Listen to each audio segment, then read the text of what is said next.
Hej. Zoveel dat ik wat ik zeg nog je kijk dat ik heb praatje aan wat je vindt dat ik heb de praatje aan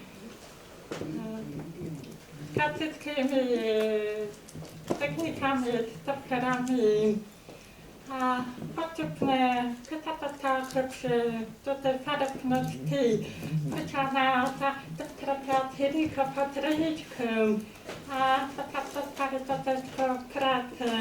Je to zvláštna práca mať najprv obrázky a do toho robiť text.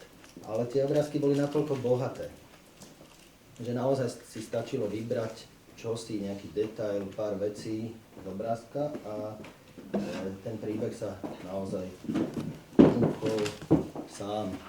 Mne je sympatické na tej knižke to, že Barborka oživila tie písmená, vlastne povedzme si na rovinu suché písmená, oživila výtvarnou maliarskou tvorbou, maliarským gestom alebo aj kresebným gestom. A tá knižka vlastne, alebo každé to písmenko figuruje, alebo teda funguje ako figurka. Skutočne každé to písmeno má svoj charakter, má svoju povahu, má dokonca svoju náladu. Čo s tým? Keby sme začali tancovať postupne, hej? Napríklad, hej, že zoberieme si takto, je to rozprávka, tak musíme začať snívať a máme sen.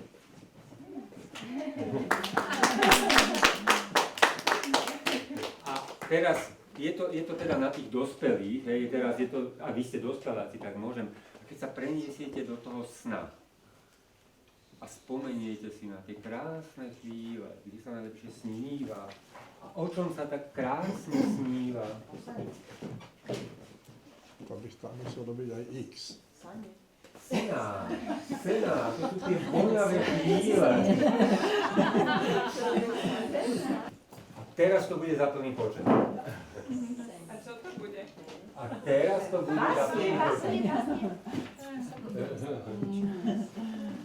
A to už je teraz na vás.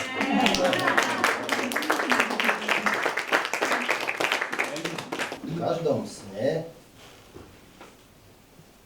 je aj báseň. Či letí vetrom, alebo drejeme na senách. A možno niekde aj modlitba, ktorou je sama sebou spasená. A teraz budem pre dospelých. Ako keď dve sestry ležia v jednom hrobe. A vy ste ich dávno milovali obe. Jednu dámu z básne, druhú básnu za snou. Z hudobnej piesy do hudobného snu. Koniec.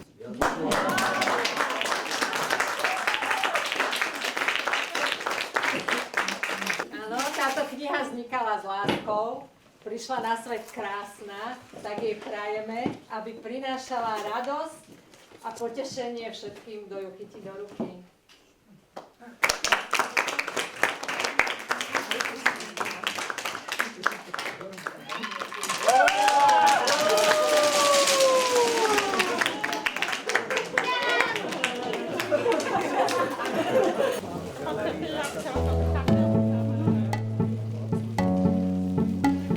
Ti to neželám aj ja svoj